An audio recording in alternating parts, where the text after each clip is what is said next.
जरा जवळ जा. त्याच कृषीचं उद्घाटन होतं. राज्यभरातून लोक यामध्ये येत असतात. कसं कृषक हा बारामतीच्या कृषी विज्ञान केंद्राचा फ्लॅगशिप प्रोग्राम आहे. लाखो लोक शेतकरी आणि शेतीमध्ये होणारे बदल आणि त्याच्यावर होणारे अनेक प्रयोग आणि तंत्रज्ञान आणि शेती सांगड घालण्याचं सगळ्यात देशातलं उत्तम एक्झिबिशन म्हणजे कृषक आहे. एका विश्वासाच्या नात्याने लोक या कृषी विज्ञान केंद्रात येतात. माझे ज्येष्ठ बंधू राजेंद्र पवार आणि त्यांचे सगळे सायंटिस्ट सहकारी मिळून हा उपक्रम करतात आणि ह्या वर्षी तो आणि महत्वाचा आहे. त्याचं कारण की आर्टिफिशियल इंटेलिजन्स AI आणि शेती ह्याच्यात नवीन तंत्रज्ञान हे डेव्हलप होत आहे. याच्यासाठी मायक्रोसॉफ्ट आणि ऑक्सफर्ड युनिव्हर्सिटी हे मिळून इथे काम करतायत. प्रताप पवारांच्या प्रयत्नातून ऑक्सफर्ड युनिव्हर्सिटी आणि मायक्रोसॉफ्ट ह्या दोन्ही संस्थांची पार्टनरशिप करून काहीतरी नवीन AI मधून शेती हा एक प्रयोग इथे होतोय. आणि माझी महाराष्ट्रातल्या तमाम सायंटिफिक टेम्पर ठेवणाऱ्या शेतकरी आणि नागरिकांना आवर्जून विनंती राहील की जरूर आपण बारामतीला या आणि हे एक्झिबिट बघा. ताई, माजी गृहमंत्री काँग्रेस नेते सुशीलकुमार शिंदे यांनी आता मोठा गोप्यस्फोट केलाय. माझा 2 वेळा पराभव झाला तरी देखील बरीच मला भाजपात या असं म्हणतात. त्याच्याबद्दल काय? प्रणिती शिंदे आणि आम्हाला भाजप या असं म्हणते. मला याची काय माहिती नाही. जितेंद्र आव्हाडांनी काल एक असं स्टेटमेंट केलंय की न्यायपालिका ही निपक्षपाती राहिली नाहीये. एका त्यांच्या जजमेंटमधून असा एक वास येतो जातीयतेचा. डॉक्टर बाबासाहेब आंबेडकरांनी देखील याला आरक्षण द्यायला पाहिजे होतं न्यायपालिकेमध्ये. या वक्तव्याकडे कसं बघतात? मला माहिती नाही मी कुठल्या कॉन्टेक्स्टमध्ये त्यांनी भाषण केलं आहे मी ऐकलेलं नाही किंवा आजच्या वर्तमानपत्रात सकाळी बारामतीत ते आलेलं नाही. त्याच्यामुळे ते पूर्ण वाचल्याशिवाय काय कॉन्टेक्स्टमध्ये होतं त्याच्यावर बोलणं मला वाटतं योग्य ठरणार नाही. 20 तारखेला ताई जरांगे पाटील मुंबईकडे कूच करतायत. चर्चे पे चर्चा परंतु अजून काही फलित हाती येत नाही.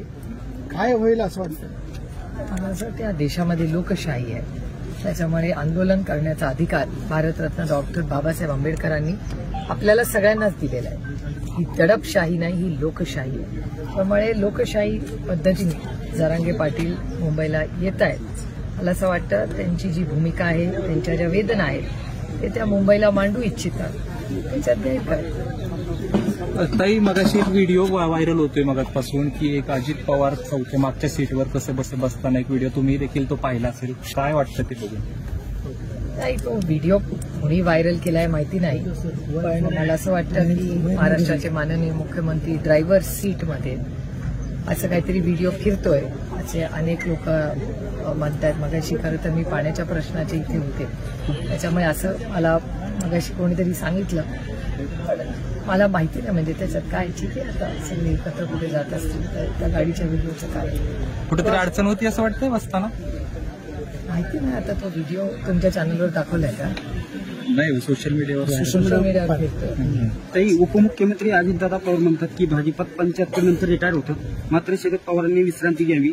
मात्र दुसरीकडे सुशीलकुमार शिंदेचा दावा आहे की 82 वय असले तरी मला भाजप मोफत देत. भारतीय जनता पक्षात मला तरी माहिती नाही असा काही रूल आहे.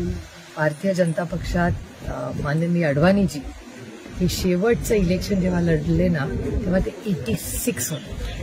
2014 साली अडवाणीजी शेवटचा लोकसभेचा फॉर्म त्यांनी भरला आणि ते निवडून आले आणि तेव्हा ते 86 वर्षाचे होते. आणि ते सर्वोच्च म्हणजे अटलजीनंतर भारतीय जनता पक्षामध्ये कोण नेता आहे तर लालकृष्ण अडवाणीजी होते.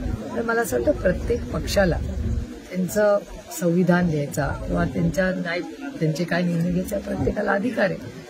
प्रत्येकाने आपापल्या पक्षात काय वय करावं त्याचा वैयक्तिक प्रश्न आहे. राष्ट्रवादीच्या अपात्रतेसंदर्भात सुनावणी पूर्ण झाली नाही, निकाल येणं बाकी. काय होईल वाटतं का? इलेक्शन कमिशन हा इलेक्शन कमिशनचा निकाल येणं बाकी आहे. लवकरच ते निकाल देणार म्हटले होते. पुन्हा चेंडू अध्यक्षांच्या कोर्टात येईल असं वाटतं? नाही, अध्यक्षांचा काय संबंध? इलेक्शन कमिशन वेगळा, अध्यक्षांचा रिझल्ट वेगळा आणि सुप्रीम कोर्ट वेगळा.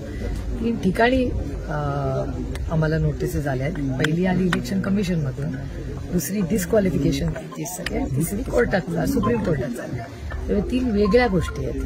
त्याचा फार काही एकमेकाशी संबंध आत्ता लावणं मला वाटतं रिझल्ट यायच्या आधी संयुक्तिक राहणार. ठीक आहे, धन्यवाद. थँक्यू.